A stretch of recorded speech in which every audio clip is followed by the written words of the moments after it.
मस्त होंगे, मस्ती में तैयारी करते होंगे, इसलिए हम आपके बीच में लेकर आए हैं 2024 के लिए आपका दिगंत भारत 2 का जो एग्जाम होने वाले हैं उसके लिए मैं पहला भाग लेकर आया हूं। आपको हेडिंग में आया है कि 50 ऑब्जेक्टिव, 50 में 50 की गारंटी जी। गेस क्वेश्चन 2024 के लिए जो बोर्ड एग्जाम देंगे आप लोग के लिए 2024 के लिए हम लेकर आए हैं 50 ऑब्जेक्टिव, 50 में 50 की गारंटी है। इस तरह आपको बहुत सारे सेट मिलेंगे, जिसमें आज का पहला सेट है भाग 1। भाग 1 में आप लोग को 50 ऑब्जेक्टिव मिलेंगे, वह भी बुक के यानी किताब से लिया गया है। आपको 10 सेट जो है किताब से ऑब्जेक्टिव रहेगा और पुनः 10 सेट व्याकरण से, हिंदी व्याकरण जिसको हम लोग कहते हैं, फिर उसको कॉम्बिनेशन किया जाएगा 100 में यानी एग्जाम पैटर्न पर। तो फिलहाल हम लोग देर नहीं करेंगे, अब हम लोग चलते हैं ऑब्जेक्टिव का जो 50 क्वेश्चन सीरीज में लेकर आए हैं उसका भाग 1, जिसमें पहला क्वेश्चन हम लोग स्टार्ट करेंगे आप लोग के सामने में। पहला क्वेश्चन है, निम्न में रामधारी सिंह दिनकर की रचना कौन है। इसमें यहां पर 4 ऑप्शन दिए हैं, जिसमें रामधारी सिंह दिनकर के द्वारा लिखा गया शीर्षक है।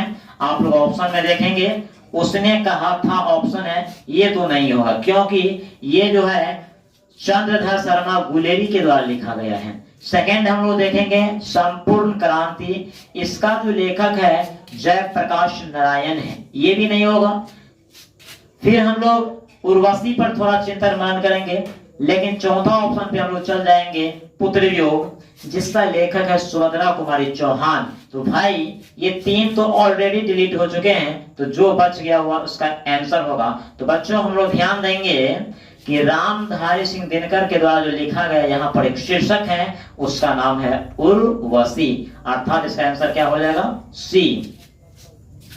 पुनः हम लोग क्वेश्चन नंबर 2 पर जाएंगे। क्वेश्चन नंबर 2 है, रामधारी सिंह दिनकर के पिता का नाम था, यानी रामधारी सिंह दिनकर के जो पिता थे उसके पिता का नाम क्या थे।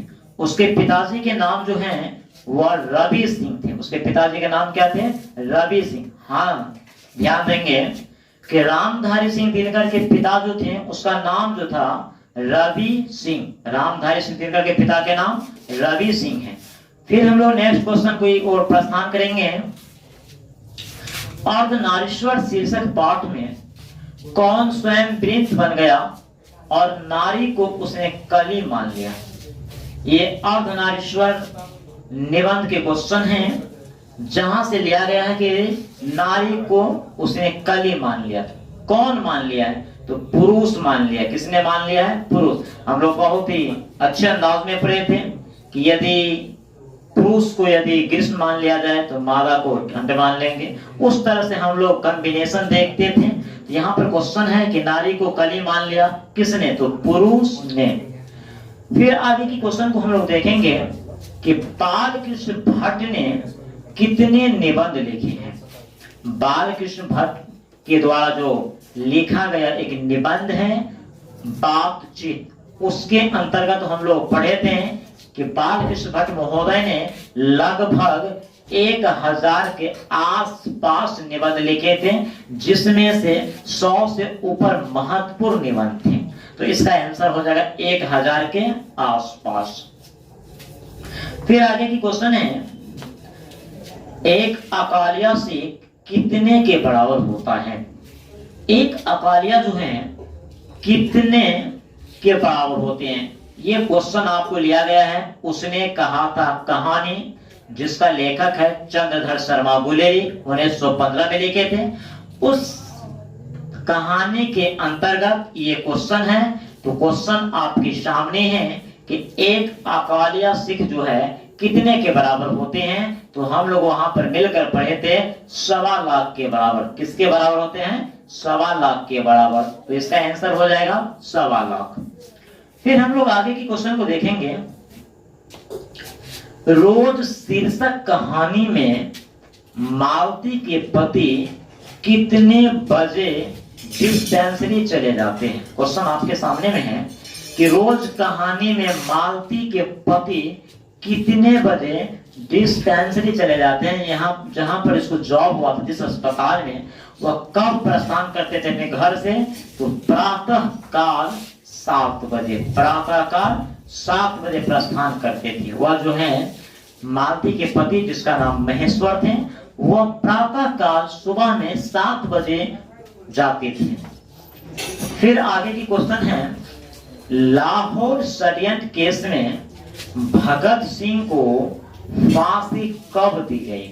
आपके सामने क्वेश्चन है कि लाहौर षड्यंत्र केस में भगत सिंह को फांसी कब दी गई थी। हम लोग बहुत अच्छे से एक लेख और एक पत्र में पढ़े थे जिसका लेखक भगत सिंह है। उसमें सुखदेव को, राजगुरु और भगत सिंह तीनों को 23 मार्च 1931 को 7:35 में शहीद यानी उसको फांसी दिए गए थे। भला उसको ऐसे तो उसको फांसी की सजा मुकर्रर किया गया था, तय किया गया था, फिक्स किया गया था 24 मार्च को, लेकिन अंग्रेजों की कूटनीतियों ने उसे 23 मार्च को ही फांसी दे दिए। तो वह डेट था 23 मार्च 1931। मेरे देश के लिए बहुत ही दुखद यह दिन था। फिर हम लोग आगे की ओर क्वेश्चन को देखेंगे। एक लेख और एक पत्र शीर्षक पाठ में भगत सिंह ने किसको पत्र लिखा था। एक लेख और एक पत्र में भगत सिंह ने किसको पत्र लिखा था। तो पत्र जो लिखा था उस व्यक्ति का नाम है, जिसके नाम से लिखा था उसका नाम था सुखदेव, अर्थात सुखदेव को पत्र लिखा था। तो इस क्वेश्चन का आंसर क्या हो जाएगा, सुखदेव हो जाएगा। फिर हम लोग आगे की देखेंगे क्वेश्चन, बोधा सिंह के पिता का नाम क्या था। बोधा सिंह के पिता जो था उसका नाम क्या था। बोधा सिंह के पिता के नाम क्या था। उसके पिताजी का नाम था हजारा सिंह, जो सूबेदार के पद पर स्थित थे, इसलिए इसको सूबेदार हजारा सिंह भी कहा गया। तो इसके पिताजी का नाम जो था वह हजारा सिंह थे। फिर आपके अगला क्वेश्चन है, निम्न में ज्ञानेंद्र पति की कविता कौन है। यहाँ पर जो कविता का समूह दिया गया है, इस समूह में जो ज्ञानेंद्र पति के द्वारा जो कविता लिखा गया है उस कविता का नाम क्या है। उस कविता का नाम है गांव का घर। उस कविता का नाम है गांव का घर। तो इसमें आंसर हो जाएगा आपको गांव का घर। फिर नेक्स्ट क्वेश्चन देखेंगे, बालकृष्ण भट्ट की माता का क्या नाम है। हेलो बच्चों ध्यान देंगे, बालकृष्ण भट्ट की माता का नाम क्या है। तो उसके माता जी का नाम हम लोग पढ़े थे पार्वती देवी, हम लोग पढ़े थे। इसके माता जी का नाम क्या पढ़े थे, पार्वती देवी। और इसके पिताजी का नाम हम लोग पढ़े थे बेनी प्रसाद भट्ट, जो पेशे से व्यापारी थे। इसके पिताजी पेशे से क्या थे, व्यापारी थे। फिर हम लोग नेक्स्ट क्वेश्चन की ओर देखेंगे, रामचरितमानस और विनय पत्रिका की रचना किसने की। क्वेश्चन आपके हैं कि रामचरितमानस और विनय पत्रिका की रचना किसने की। भाई इसका जो रचना किए हैं उस व्यक्ति का नाम है तुलसीदास। रामचरितमानस और विनय पत्रिका के जो रचनाकार हैं वह व्यक्ति है तुलसीदास।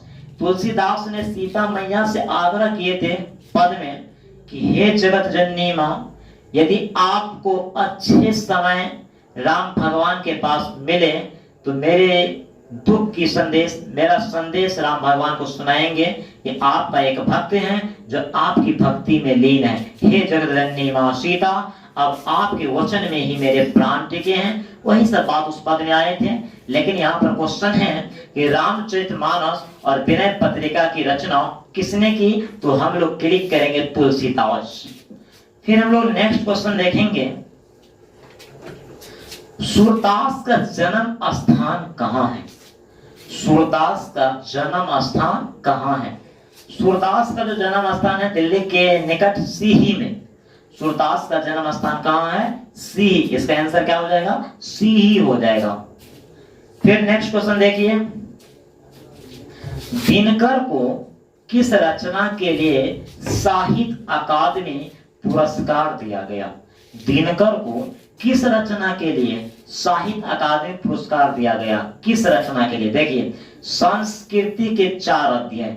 एक और पुरस्कार जो मिला था वह उर्वशी पे मिला था, जो भारतीय ज्ञानपीठ पुरस्कार था। लेकिन क्वेश्चन तो यहाँ पर दूसरा है। क्वेश्चन है कि दिनकर को किस रचना के साहित्य अकादमी, तो साहित्य अकादमी तो संस्कृति के 4 अध्याय में मिला था, तो मेरे क्वेश्चन के अनुसार मेरा आंसर हो जाएगा संस्कृति के 4 अध्याय।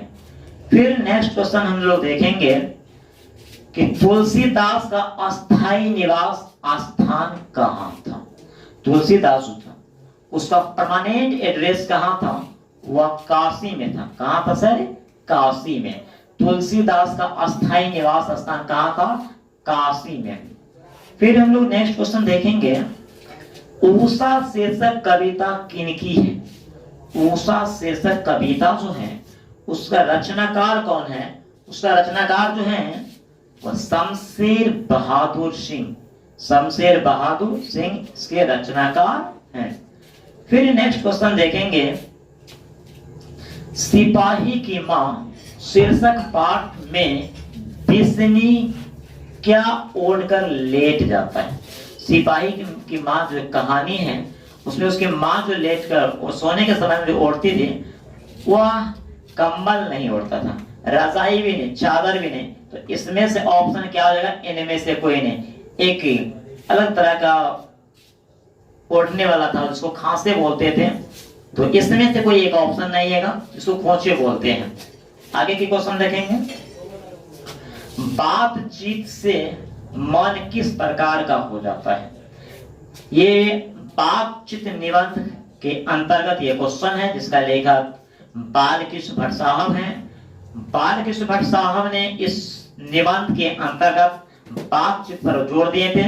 यदि मनुष्य में वाक शक्ति नहीं होता तो इस संसार में जीना बड़ी दुर्लभ हो जाते हैं। मनुष्य और जानवर में कोई अंतर देखने को नहीं मिलते हैं। उसी तरह हम लोग निबंध के अंतर्गत पढ़े थे शबरी बहुत ही मजेदार अंदाज में। लेकिन क्वेश्चन तेरा यहाँ पर है कि बातचीत से मन किस प्रकार का हो जाता है?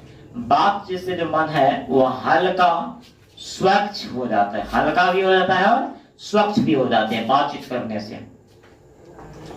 20 नंबर क्वेश्चन है कि जयप्रकाश नारायण के अनुसार देश का भविष्य किसके हाथों में है? क्वेश्चन है, जयप्रकाश नारायण के अनुसार देश का जो भविष्य है वो किसके हाथों में है? जयप्रकाश नारायण 5 जून 1974 को गांधी मैदान में एक ऐतिहासिक भाषण दिए थे, जिसके अंतर्गत बोले थे कि मेरे देश के युवाओं, आप लोग अपने अधिकार को समझो, राजनीति को समझो, आने वाले भविष्य है तुम्हारे हाथों में, आप लोग देश के कर्णधार हैं। इसलिए जयप्रकाश नारायण ने कहा है कि देश का जो भविष्य है वह नई पीढ़ी के हाथों में। किसके हाथों में? नई पीढ़ी के। तो ऑप्शन मेरा हो जाएगा नई पीढ़ी। देखिए, क्वेश्चन को देखने के बाद थोड़ा सा चिंतन मनन करेंगे और सटीक आंसर आपको प्राप्त हो जाएंगे। ज्यादा डिप्रेशन में जाने की जरूरत नहीं है। अर्धनारीश्वर में किस गुण का समन्वय है? आप ध्यान दीजिए। अर्धनारीश्वर में हम लोग पढ़े थे, रामधारी सिंह दिनकर ने इस निबंध को लिखे हैं, जिसके अंतर्गत स्त्री और पुरुष के गुण, अवगुण, स्वभाव, धर्म, अनेक प्रकार के रहन सहन के बारे में बताए थे। वहां पर बताया गया था कि पुरुष जात जो होते हैं लगभग कठोर काम के लिए बने हुए हैं, स्त्री जो है मनमोहक के लिए बने हैं। बहुत प्रकार के कवियों का नाम था, जैसे मुंशी प्रेमचंद ने बोले थे कि स्त्री का गुण यदि पुरुष सीखते हैं तो उसको देवता कहा जाते हैं, यदि पुरुष का गुण स्त्री सीखते हैं तो उसको राक्षसी कहते हैं। बहुत तरह के विद्वानों ने अनेक तरह के टिप्पणी किए। उसी के अंतर्गत एक क्वेश्चन आपके सामने में है कि अर्धनारीश्वर में किस गुण का समन्वय है? पुरुष के बारे में भी, नारी के बारे में भी, अर्थात दोनों के गुण अवगुण का जिक्र किया गया है, वर्णन किया गया है। फिर आपके क्वेश्चन है, मालती के पति किस बीमारी का ऑपरेशन करके आए थे। अब ध्यान, मालती का जो पति था, मालती का जो पति थे, वह किस बीमारी को, वह गैंग्रीन बीमारी के डॉक्टर थे। ये जो है गैंग्रीन बीमारी के मरीजों को देखते थे। अब ये गैंग्रीन एग्जाम में भी सब्जेक्टिव में पूछा जाता है। जो छोटे छोटे नुकीले पदार्थ को गरने से, काट से, को चुभने से हो जाते हैं, जिस स्थान पर ये बीमारी, ये जख्म होते हैं, उस स्थान को काट कर हटा दिए जाते हैं। उसी बीमारी के सिलसिले में, उसी बीमारी के अंतर्गत जो एक डॉक्टर थे, जो मालती के पति थे, उसका नाम महेश्वर थे, पेशे से डॉक्टर थे। तो क्वेश्चन आपके सामने में है कि मालती के पति किस बीमारी का ऑपरेशन करके आए थे? गैंग्रीन। इसका आंसर क्या हो जाएगा? गैंग्रीन। एक लेख और एक पत्र के लेखक हैं। एक लेख और एक पत्र, इसका लेखक भगत सिंह है। सुखदेव महोदय ने भगत सिंह से एक बार क्वेश्चन किए थे, सवाल जवाब किए थे कि भाई इस गैरत भरी जिंदगी में, इस गैरत भरी जीवन से अच्छा है कि आत्महत्या कर लेना चाहिए। यह बात उस समय की है जिस समय में मेरा देश गुलाम था। लेकिन भगत सिंह ने इसको दिलासा देते हुए समझाया कि योनि पुरुष में, पुरुष जो है, पुरुष पैदा जो हुए हैं वह कठोर काम के लिए पैदा हुए, संघर्ष करने के लिए पैदा हुए। पुरुष को इतना जल्दी आपको क्या कहते हैं, घबराना नहीं चाहिए, संकट में नहीं जाना चाहिए। इसलिए सुखदेव भाई आपका सोच गलत है। ये सभी बातें उस चैप्टर में आए थे। और भगत सिंह ने यह भी बताए थे कि मेरे देश के युवाओं, यानी मेरे दोस्तों, मेरे साथियों, पढ़ लिख कर कुछ नहीं होगा, राजनीति का ज्ञान सीखिए और राजनीति के संबंध में जानते हुए अपने देश को आजादी कीजिए। बहुत ही अच्छे तरीका, बहुत अच्छे सोच भगत सिंह के थे। उसी चैप्टर का क्वेश्चन है कि एक लेख और एक पत्र के लेखक कौन है? तो इसका लेखक क्या हो जाएगा? भगत सिंह। इसका लेखक कौन हो जाएगा? भगत सिंह हो जाएगा। फिर हम लोग नेक्स्ट क्वेश्चन देखेंगे, सिपाही की मां के रचनाकार हैं। अब देखिए, सिपाही के मां हम लोग पढ़ेंगे। यह भी बहुत अच्छी रोचक कहानी है जिसमें बिस्नी, मानक, मुन्नी के बारे में। एक भाई अपने बहन की शादी के लिए सिपाही में बहाली होते हैं और ब्रह्मा युद्ध करने के लिए चले जाते हैं। एक मध्यम परिवार के बारे में इस कहानी में वर्णन किए गए हैं। तो कहानी का नाम है सिपाही की मां। लेकिन उसका लेखक जो है वह कौन है? तो मोहन राकेश। इसके जो लेखक है सिपाही की मां का, उस लेखक का नाम है मोहन राकेश। मलयज का मूल नाम क्या था? मलयज का मूल नाम क्या था? मलयज का मूल नाम जो था वो भरत जी श्रीवास्तव। मलयज का मूल नाम भरत जी श्रीवास्तव थे। मलयज का जो नाम था वह मूल नाम, ओरिजिनल नाम, वह भरत जी श्रीवास्तव। फिर नेक्स्ट क्वेश्चन देखना है, अधिनायक किस कवि की रचना है? अधिनायक एक टॉपिक है, एक कविता है आपके सिलेबस के अंतर्गत। उसका जो लेखक है, उसका जो रचनाकार है, उसका नाम क्या है? रघुवीर सहाय। रघुवीर सहाय, यानी अधिनायक किस कवि की रचना है? रघुवीर सहाय। फिर नेक्स्ट क्वेश्चन, उसने कहा था शीर्षक कहानी में जर्मन सैनिकों की संख्या थी। जर्मन सैनिकों की संख्या थी। अब इसकी जर्मनी से जो आए थे युद्ध करने के लिए, उसकी जनसंख्या कितने थे? 70 थे, जिसमें से 63 मारे गए, सिख की तरफ से 15 मारे गए थे। तो क्वेश्चन आपके सामने में है कि उसने कहा था शीर्षक कहानी में जर्मन सैनिकों की संख्या कितनी थी? 70। जर्मन सैनिकों की संख्या 70 थे। फिर नेक्स्ट क्वेश्चन,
पहले ही इसका जिक्र किए थे कि संपूर्ण क्रांति का नारा देने वाले व्यक्ति जो था उसका नाम था जयप्रकाश, इसी को लोकनायक कहते हैं।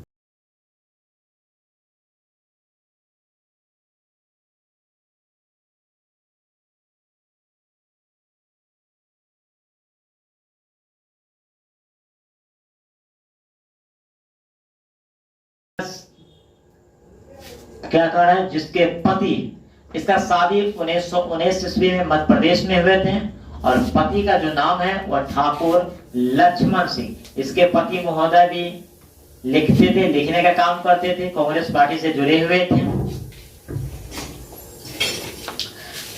भगत सिंह का जन्म हुआ था, और ध्यान देना है, भगत सिंह का जन्म 1907 में हुआ था और हमारे बिहार के जो राष्ट्र कवि के नाम से जाने जाते हैं रामधारी सिंह दिनकर, उसका भी जन्म 1908 में हुए थे।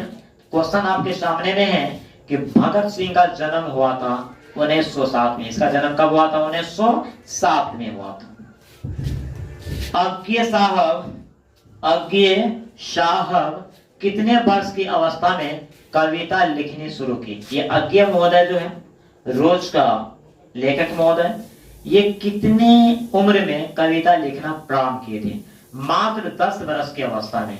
जब ये 10 वर्ष के हो गए तो ये कविता लिखना प्रारंभ कर दिया। सोच सकते हो 10 वर्ष में तो अभी के बच्चे सही से तो अपना क्रियाकलाप भी नहीं कर पाते हैं, लेकिन ये महोदय 10 वर्ष की अवस्था में कविता लिखना प्रारंभ कर दिए। तो आपका आंसर हो जाएगा 10 वर्ष। फिर आपका नेक्स्ट क्वेश्चन है, प्रणभंग का रचनाकार कौन है? ये जो है प्रणभंग, रामधारी सिंह दिनकर ने पहले कविता जो लिखे थे जिसका नाम प्रणभंग थे और इसका रचनाकार लेखक जो है वह दिनकर साहब है। प्रणभंग का रचनाकार दिनकर साहब है। रामधारी सिंह दिनकर का जन्म हुआ था, रामधारी सिंह दिनकर का जन्म बिहार राज्य के बेगूसराय जिला के अंतर्गत सिमरिया गांव में 1908 ईस्वी में हुआ था। रामधारी सिंह दिनकर का जन्म 1908 ईस्वी में हुआ था, इसका जन्म 1908 में। फिर मेरा क्वेश्चन है, 5 से अनाज बराबर होती है।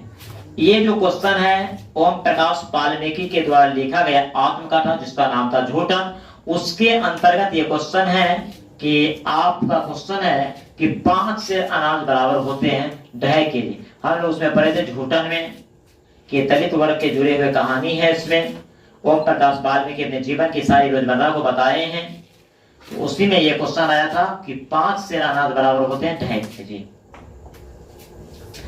सुरेंद्र सिंह किसका पोता था? सुरेंद्र सिंह जो था सुखदेव सिंह त्यागी, सुखदेव सिंह त्यागी का पोता था। सुरेंद्र सिंह किसका पोता था? सुखदेव सिंह त्यागी। इसी के यहाँ ओम प्रकाश वाल्मीकि के माताजी काम करते थे।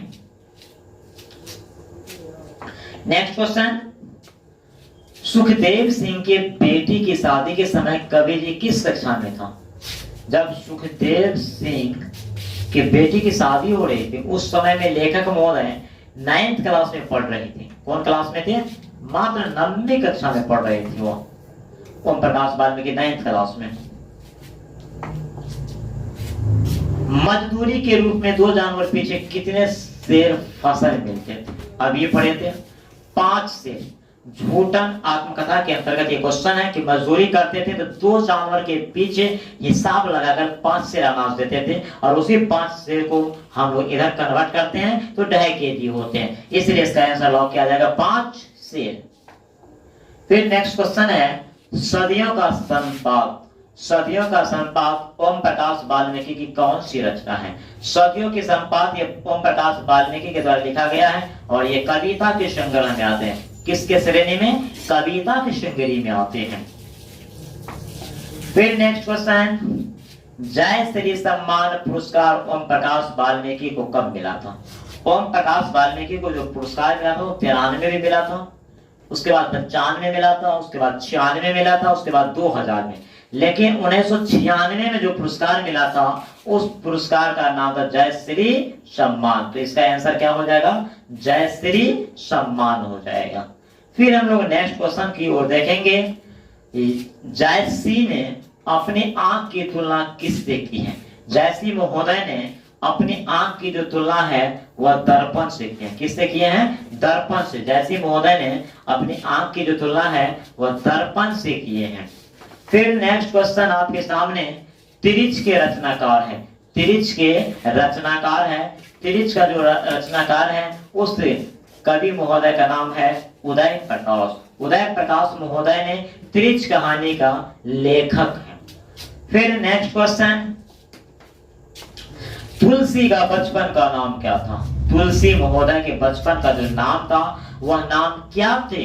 तुलसी महोदय के बचपन के नाम राम बोला था। उसके बचपन का नाम क्या था?